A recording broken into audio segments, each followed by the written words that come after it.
Hello વિદ્યાર્થી મિત્રો, સ્વાગત છે તમારું આપણી YouTube ચેનલ એક્સેલન્સ ક્લાસીસમાં. આપણે ભણીએ છીએ ધોરણ 10 નું ગણિત અને ધોરણ 10 ના ગણિતની અંદર ભણીએ છીએ ચેપ્ટર નંબર 5 સમાંતર શ્રેણી. આ સમાંતર શ્રેણીની અંદર આપણે ભણીએ છીએ સ્વાધ્યાય 5.3 અને એનો આજે ભણવાનો છે દાખલા નંબર 20, જે આ સ્વાધ્યાયનો છેલ્લો દાખલો છે અને આ ચેપ્ટરનો પણ છેલ્લો દાખલો છે. આનાથી આગળનું સ્વાધ્યાય 5.3 ના બધા જ દાખલા એટલે કે 1 થી 19 અને સ્વાધ્યાય 5.2 આખું, એના સિવાય સ્વાધ્યાય 5.1 અને આ ચેપ્ટરમાં આવતા તમામ સૂત્રો અને તમામ થિયરીના વિડિયો આપણે આગળ અપલોડ કરી દીધા છે.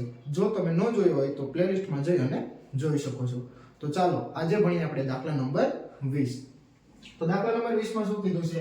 અહીં દાખલા નંબર 20 માં એક બટાકા ઉપાડવાની હરીફાઈમાં આરંભ બિંદુ પર એક ડોલ રાખેલ છે અને ત્યારબાદ તેનાથી 5 મીટર દૂર પ્રથમ બટાકું મૂકેલ છે.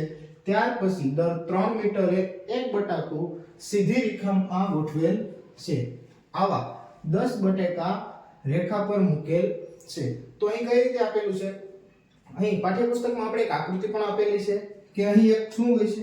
તો કે અહીં એક ડોલ હોય છે અને એનાથી 5 મીટરે એક બટાકું મૂકેલું છે. એના પછી 3 મીટરે, એવી જ રીતે દર 3 મીટરે અહીં શું કરેલું છે? તો કે બટાકા મૂકેલા છે. એવા કેટલા બટાકા છે? તો કે 10. એટલે કે અહીં એવા 10 બટાકા છે. તો હવે આગળ તો કે દરેક હરીફે બાલદી, તો કે જે સ્પર્ધામાં જે વ્યક્તિઓએ ભાગ લીધો છે તે દરેકે બાલદી પાસેથી દોડીને પોતાની નજીકનું બટાકું ઉપાડી પાછા આવી બાલદીમાં નાખવાનું છે. એટલે કે જો કોઈ સ્પર્ધાએ ભાગ લીધો છે તે વ્યક્તિ અહીંથી સ્ટાર્ટ કરે છે તો તે અહીં જે પ્રથમ બટાકું છે તે ઉપાડશે અને ફરી પાછું આવશે, ડોલમાં નાખશે, ફરી અહીંથી પાછું જશે, બીજું બટાકું ઉપાડશે, ફરી પાછા અહીં આવશે. એવી રીતે કરવાનું છે અને ત્યારબાદ આમ જ આ જ પ્રમાણે બીજું, ત્રીજું એમ છેલ્લું બટાકું બાલદીમાં મુકાય ત્યાં સુધી દોડવાનું છે. એટલે કે બાલદી એટલે કે ડોલમાં મુકાય ત્યાં સુધી દોડવાનું છે. તો હરીફે કાપવાનું થતું અંતર કેટલું થશે? તો તે અહીં આપણે મેળવવાનું છે. તો જો અહીં સૌપ્રથમ કોઈ વ્યક્તિ પહેલી વખત જશે તો એના માટે પહેલું સ્ટેપ એટલે કે પહેલું અંતર કેટલું થશે? એવા આપણે કુલ 10 અંતર ગણવાના છે.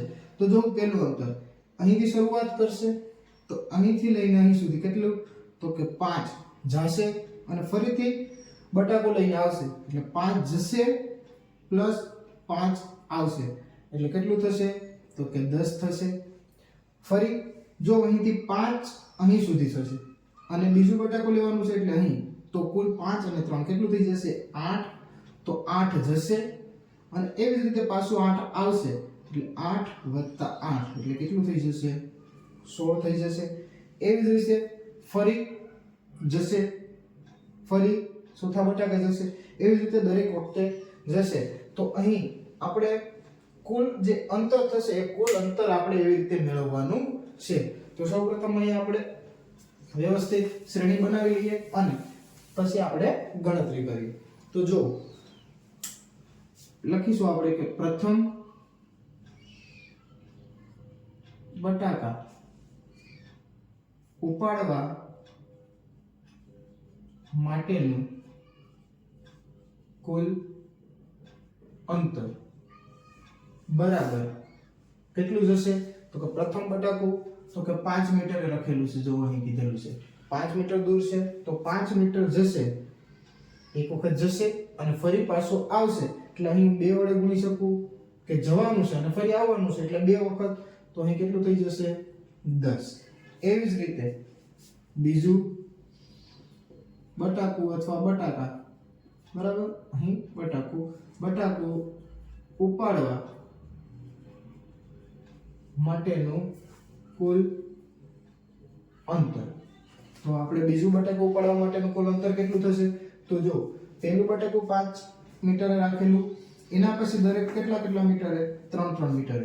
તો અહીં 5 થશે, અહીં કુલ કેટલું થઈ જશે? તો 5 થશે, અહીં વધારાનું 3 એટલે 8 મીટરે જશે અને ફરી 8 મીટર આવશે એટલે અહીં કઈ રીતે? તો કે 8 ગુણ્યા કેટલા થઈ જશે?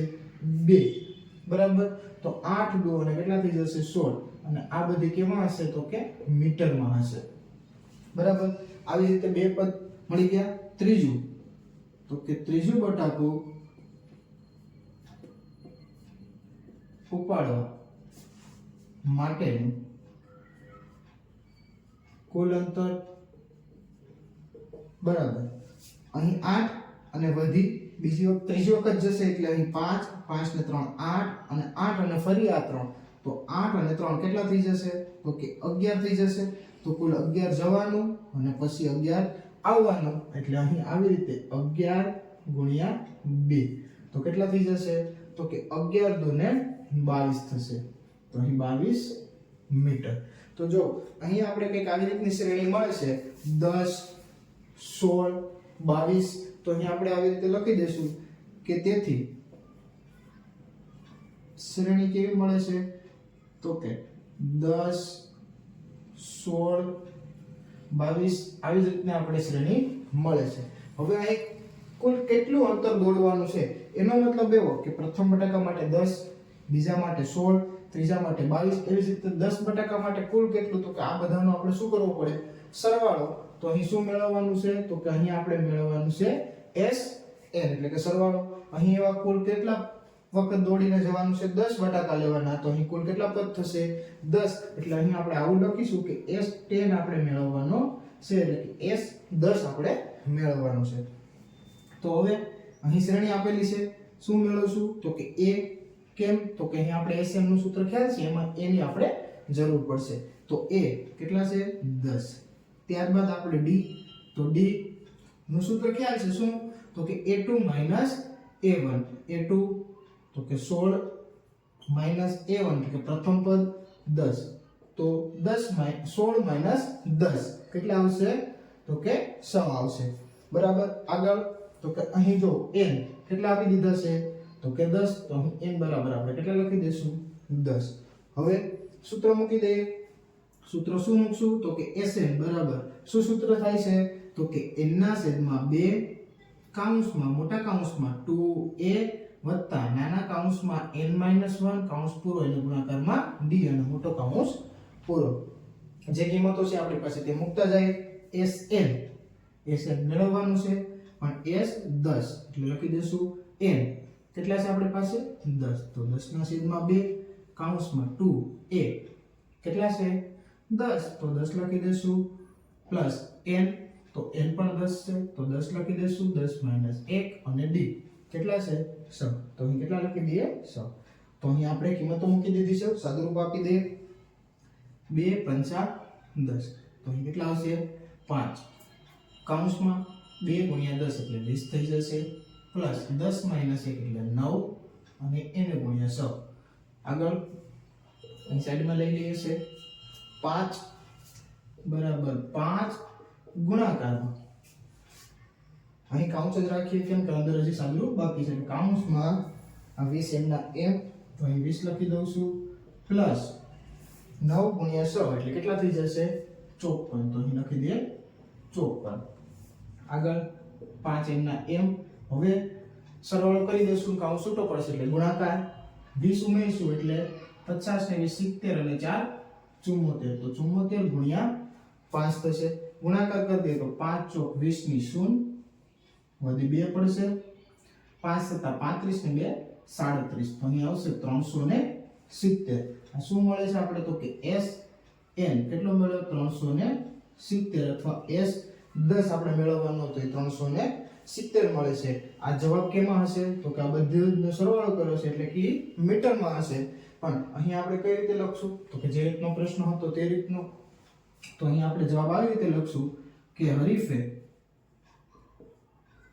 કુલ 370 મીટર અંતર કાપવું પડે તો અહીં દાખલા નંબર 20 માં ફક્ત રકમ જ મોટી હતી પરંતુ જો સમજી જશું તો આગળની ગણતરી સાવ સિમ્પલ હતી અને આપણો જવાબ આવશે 370 તો દાખલા નંબર 20 અહીં પૂર્ણ થાય છે અને આ સાથેની સાથે ચેપ્ટર નંબર 5 સમાંતર શ્રેણી પણ આપણે અહીં પૂર્ણ કર્યું છે તો હવે અહીંથી આગળ આપણે એક જોશું 9 ચેપ્ટર તો વિડીયોમાં બના રહો અને જોતા રહો